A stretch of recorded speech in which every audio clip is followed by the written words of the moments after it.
Présentation du thème SEO Mag pour WordPress et WooCommerce. Nous sommes sur un vrai thème optimisé pour le SEO, c'est-à-dire que nous avons respecté un cahier des charges assez important pour faire en sorte que le site qui va utiliser le thème SEO Mag soit mieux référencé sur le moteur de recherche Google. Il faut savoir que Google représente 94% des recherches en France et que 91% des clics se font sur sa première page. Donc on a tout intérêt, lorsque l'on va créer un site internet, notamment à base de WordPress ou WooCommerce, de correctement l'optimiser pour le référencement. Donc de mon côté, pour ceux qui ne me connaissent pas, je suis donc Nicolas Mercatili. Nicolas Mercatili, je suis connu dans la communauté WordPress sous le pseudo Créanico. J'anime énormément de conférences et d'ateliers sur WordPress et le SEO. Donc j'ai pas mal d'activités autour du SEO, donc Créanico pour tout ce qui est le consulting SEO, Semjus qui représente aujourd'hui ma plus grosse part de travail parce que pour justement proposer des stratégies de thinking à mes clients. Donc là on s'est lancé il y a 3 ans, mais on a très vite grandi. J'ai une 25 collaborateurs donc pour gérer ce projet-là. WP Rank, le thème donc WordPress. Je suis également à l'origine d'un thème qui était dédié à PrestaShop et qui a été revendu début 2020. Je suis éditeur de site. Je propose de la rédaction sémantique. Je suis ambassadeur de la solution SEMrush. Donc SEMrush est un outil SEO et j'anime régulièrement des webinaires pour eux sur leur chaîne. Vous pouvez les retrouver ici. J'ai pas mal de webinaires présents ici. Ouais, n'hésitez pas à aller jeter un coup d'œil. Il y a aussi des webinaires qui sont dédiés à WordPress. Vous pouvez voir ici comment propulser votre site WordPress en tête des résultats de Google. Je suis également ambassadeur PrestaShop, j'interviens à la CCI de Montpellier, je suis également la personne qui va donner des conférences chaque année au PrestaShop Day sur PrestaShop et le SEO, et je suis, voilà ce qui peut aussi vous intéresser, orateur donc régulier sur les WordCamp. Je donne très souvent des conférences sur les WordCamp, vous avez mes vidéos qui sont disponibles sur la chaîne WordPress TV. Et surtout, voilà, si vous êtes sur Montpellier, j'anime des afterworks sur Montpellier. Donc là, on est en pleine période Covid. Donc actuellement, donc ils sont faits en ligne, mais normalement, c'est fait en présentiel sur Montpellier. Donc tout ce qui est WordPress, PrestaShop et SEO, n'hésitez pas à venir me rencontrer sur Montpellier si vous êtes du coin. Pour la partie UX, je me suis appuyé sur l'expertise de Guillaume Mathias. Guillaume Mathias est un scientifique qui est capable de définir comment sont perçues les choses par le cerveau humain. Donc c'est lui qui a pensé l'ergonomie du site pour faire en sorte qu'il soit le plus simple possible, le plus aéré possible et que chaque élément se trouve à la bonne place. On a également joué sur des jeux de couleurs, donc un jeu sombre et un jeu clair. C'est également lui qui a défini tout ça. Donc on verra ça par la suite sur la vidéo. Mais voilà, le thème aujourd'hui repose sur 3 expertises.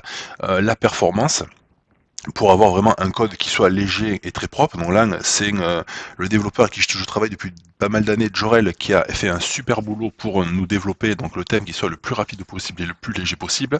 La partie SEO, c'est mon domaine, c'est moi qui ai défini le cahier des charges et coaché justement Jorel sur le développement. Et la partie UX vient Guillaume Mathias. Donc on a fait en sorte voilà, d'avoir vraiment un thème qui soit parfaitement optimisé. Vous avez 4 démonstrations, vous en avez donc 3 à base de WordPress, une avec un thème clair, une avec un thème sombre, une avec un thème clair mais avec Gutenberg pour construire les principales pages, et une boutique à base de WooCommerce avec le builder Elementor.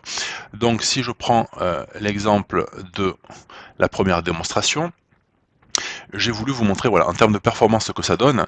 On est sur une quarantaine de requêtes. La page fait seulement 440 kg et on a cette page qui se charge en 1,30 secondes, ce qui est très rapide.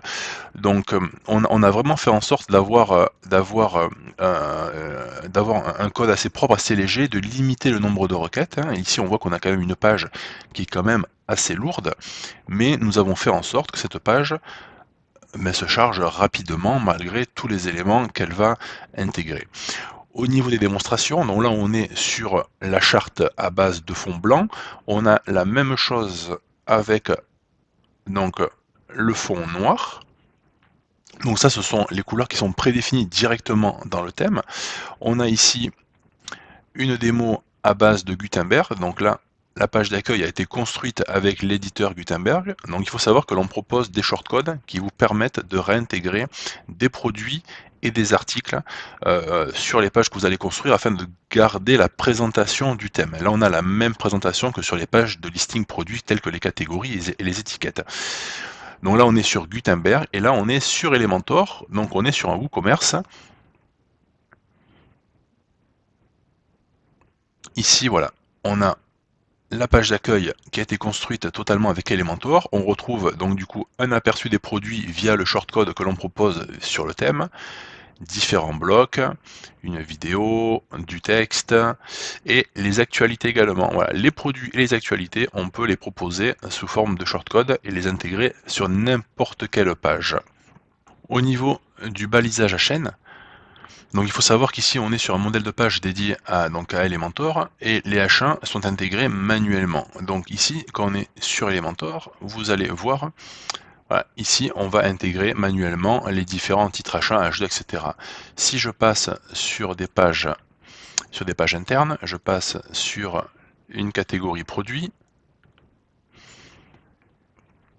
Ici, voilà, les pages ont correctement été formatées. Donc là, c'est le thème qui va générer ce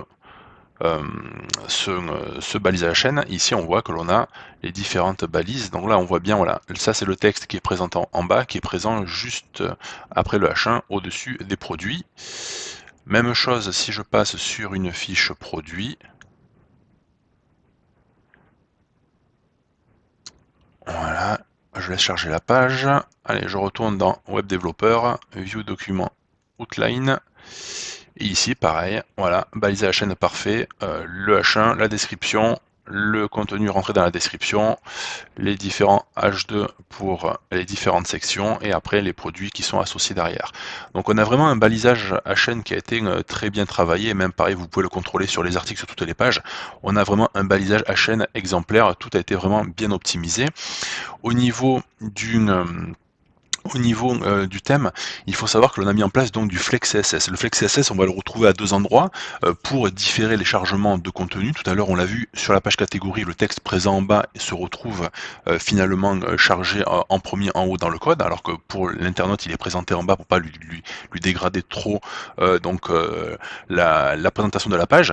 Et également, on a du Flex CSS sur le thème en lui-même, sur le chargement des différents éléments du thème. Il faut savoir que, alors ça, on l'a ici, je peux vous le présenter ici. Au niveau du Flex CSS, ici, voilà, on a les contenus principaux qui vont être différés.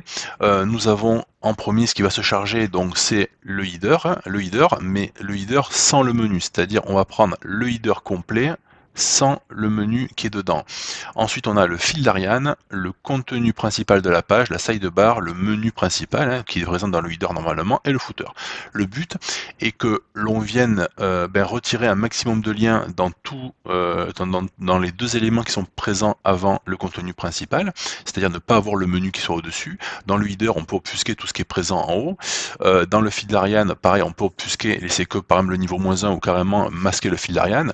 Le but est que Google vienne prendre les contenus en premier, c'est-à-dire qu'ils viennent prendre les liens qui soient présents dans le contenu principal de la page, parce que ce sont ces liens-là qui ont le plus de poids, et ce sont ces encres-là qui seront bien plus pertinentes que les encres qui sont présentes dans le menu.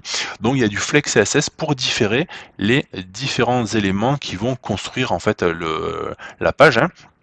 Donc voilà, ça c'était quelque chose que je voulais vous présenter.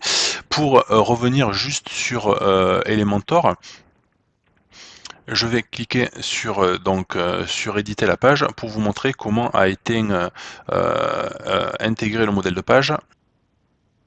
Il y a le temps que ça charge et c'est ici, voilà. Ici, vous avez donc les modèles de page qui sont proposés par Elementor. Non, je ne vous conseille pas de les utiliser. Il vous faut utiliser modèle pleine largeur Builder. C'est le modèle que nous avons créé et qui est parfaitement optimisé pour le thème SEO Mag. Il faut savoir que ce modèle-là va retirer le titre H1 qui est présent en haut. Dans le titre H1, vous allez pouvoir le renseigner où vous voulez sur les différentes pages. Donc pour vous montrer, donc on a les pages ici au niveau des mises en page, les pages natives donc à WordPress avec la colonne latérale sur le côté.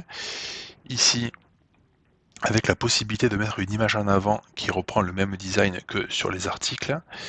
Ici, on a 100 barres latérales, on n'a plus de barres latérales. Ici, on n'a pas de barre latérale, mais on est en pleine largeur, on va utiliser toute la largeur. Et ici, donc, pareil, en pleine largeur et avec Elementor. Donc voici un deuxième exemple de page. Et ici, voilà, on est sur le modèle de page Elementor et on a ici le H1 qui est présent ici de façon à ne pas avoir le titre H1 qui est intégré nativement aux pages par WordPress. Donc ce sont les différents modèles de page que l'on retrouve. Ici, j'ai un aperçu également pour la mise en page, où l'on voit comment on a travaillé ça, une petite puce sur le H2, le H3 qui est coloré, voilà, et les fameux shortcodes en fait qui sont intégrés, vous voyez les shortcodes que l'on peut intégrer sur les différentes pages, voilà. Maintenant, je vais passer sur la boutique. Donc la page d'accueil de la boutique donc WooCommerce, donc ça peut être la page d'accueil de votre site, hein, ou ça peut être une page interne. Nous avons intégré donc un texte qui est présent ici. On a le titre H1 qui est personnalisable, on a les produits ici. Donc pour tous les produits, on a toujours une seule zone cliquable. Il faut éviter d'avoir plusieurs liens qui ramènent vers une même page. Donc on a un seul lien sur la même zone pour pas diviser le jus entre les deux pages. On choisit le nombre de produits affichés. On a une pagination qui a été optimisée, donc ça je le décris dans une autre vidéo. Et on a ici donc un texte également qui est intégré en Flex CSS, c'est-à-dire le texte, je le vois ici. Donc vous voyez ce terme-là, Palus. Si je regarde, si je vais dans Web Developer View Document Outline, Palus, vous voyez, hop, je le vois ici. Donc il est présent en haut en fait. On a ici les trois termes là, les trois H2 qui sont présents ici, ils sont présents en haut. Donc je fais en sorte à ce que le texte qui est en bas soit pris en premier après le titre H1 pour plus de pertinence, hein, qu'il soit pris avant les produits. Pareil, on laisse le résumé des produits visible, ça vient un petit peu enrichir ces fameuses pages de listing produits. Voilà pour la page d'accueil. La page catégorie des produits, même chose, on a un titre H1 qui est personnalisable, ça permet de vraiment mieux cibler une requête. On peut voir qu'on a des requêtes, des sous-catégories qui peuvent être identiques dans des catégories, dans des univers. Dans femme, j'ai pantalon, dans homme, j'ai pantalon, mais je peux venir, grâce au titre H1 et grâce au contenu présent sur la page, je peux venir enrichir ces pages-là. Donc ici, je peux avoir une page qui sera pauvre en contenu, c'est-à-dire qu'il y aura peu de produits dessus. Donc si j'ai une sous-catégorie avec 2-3 produits, ce n'est pas grave parce que j'ai un titre H1 qui sera pertinent, j'aurai du texte qui sera présent ici, et j'aurai donc les résumés des quelques produits qui seront présents, et j'aurai également ce texte-là que l'on va renseigner donc dans la catégorie et qui sera visible au-dessus des produits également. Donc on peut avoir des pages catégories qui seront de belles pages d'atterrissage en termes de SEO pour plus de pertinence. On a donc les sous-catégories également ici que l'on peut pareil, hein, donc on est sur comme une catégorie mais un niveau en dessous, donc c'est la même optimisation. On a les fiches produits. Les fiches produits, ici, donc, on peut venir optimiser donc tout ce qui est maillage interne, c'est-à-dire on peut désactiver les liens. Regardez bien en bas à gauche, là, je n'ai pas le lien. Si je vais ici sur un lien, vous voyez, j'ai le lien qui apparaît en bas à gauche de l'écran. Mais là, je viens offusquer. Si le plugin OBFLink que je propose également est installé, on peut venir ici donc offusquer tout ce qui est lien vers les avis, les catégories, les étiquettes, pour avoir comment dire, le minimum de liens possible sur les différentes pages du site, notamment la page aux produits. On a ici donc les articles en relation, les avis, les caractéristiques, la description, et pareil pour optimiser au mieux également le maillage complet du site, je peux venir offusquer le lien sur le logo et dans le thème, je peux offusquer également le lien vers le téléphone, offusquer le lien vers le panier et mon compte, je peux également offusquer tous les liens qui sont présents dans le menu, et également le fil d'Ariane. Donc je peux vraiment faire en sorte qu'il y ait quasiment aucun lien présent sur la fiche produit ou sur les différentes pages en venant offusquer les liens qui sont présents dans les différents éléments communs, notamment le menu, mais également Le pied de page, on se rend compte qu'ici tout ça est obfusqué. Tout ça est obfusqué. Ici, j'ai quelques liens qui sont comme contact à propos qui sont pas obfusqués, mais les autres, on le voit bien en bas à gauche, hein. Tout ça, c'est obfusqué. Donc, je peux vraiment avoir, comment dire, un thème et une page qui soit vraiment épuré en termes de liens et vraiment optimiser le maillage interne et éviter de diluer le jus SEO vers des pages qui n'ont pas besoin d'être poussées par, par, par les pages sur lesquelles on est, en fait, les pages les plus importantes du site. Au niveau des étiquettes, nous avons fait en sorte de pouvoir enrichir ces pages-là. Dans les étiquettes, souvent, on va vous dire de ne pas les utiliser parce qu'on peut avoir des pages ou pauvres en contenu ou dupliquées. À partir du moment où les étiquettes sont différentes des catégories, là on est dans des univers hommes, femmes, enfants, à partir du moment où les étiquettes sont différentes, donc là on vient taguer les produits made in France dans ces univers-là. Donc il n'y a aucun souci à utiliser les étiquettes et on va mettre un titre H1 qui sera présent ici, également un texte de description ici et également un texte dessous.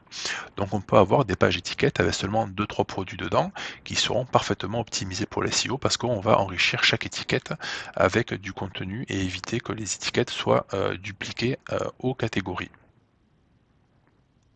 Au niveau des actualités, donc là on passe maintenant sur la partie blog de WordPress.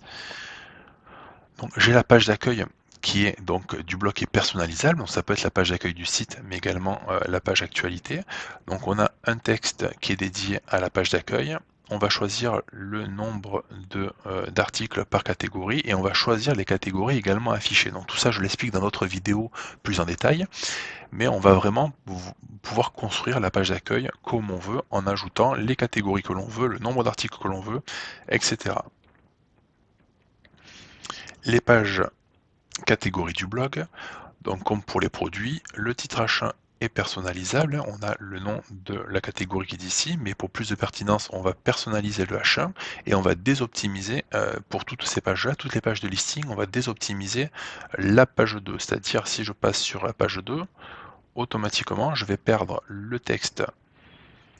Donc déjà, voilà, on désoptimise le titre H1 et pareil, je supprime le texte qui est en bas, de façon à avoir seulement les pages 1 qui sont optimisées. Donc ici, pareil, on a un seul lien pour chaque article, hein. On n'a pas un lien sur l'image, un lien sur le titre, un lien sur le texte ou sur un bouton lire la suite. On a un seul lien entre la page catégorie et les articles. On peut personnaliser si on veut avoir une image justement mise en avant sur les pages de catégorie. Pour si la première image passe sur deux colonnes au lieu d'une. Les articles de blog, il y a différentes présentations, donc ça aussi je le présente dans une autre vidéo plus complète où l'on peut venir ici avoir différentes présentations, une image, donc le titre en surimpression ou au-dessus ou dessous de l'image, etc. Donc voilà pour les articles. On a également la box auteur qui peut être intégré ou pas, si on veut intégrer le lien ou pas. On a également des options si on veut obfusquer les liens des auteurs ou les masquer directement. Pareil pour les liens dans les commentaires. Là, par exemple, on voit que les liens ici, on peut le voir ici en bas à gauche, hein. Le lien n'est pas visible, en fait, ils sont obfusqués. Pareil pour le pseudo, pour le Julie qui a mis un lien sur son pseudo, c'est obfusqué. Donc on peut ou les masquer ou les obfusquer si le plugin OBF Link est installé. Et ici, même chose, si j'ai donc l'auteur ici et également la catégorie, je peux choisir si je veux lier ou pas cela. Là, on voit qu'ici, la catégorie a été obfusquée. Pareil, si j'ai des étiquettes, je peux aussi les obfusquer. Donc, comme pour la fiche produit, on fait en sorte de limiter le nombre de liens sur les articles de façon à mieux canaliser le jus SEO.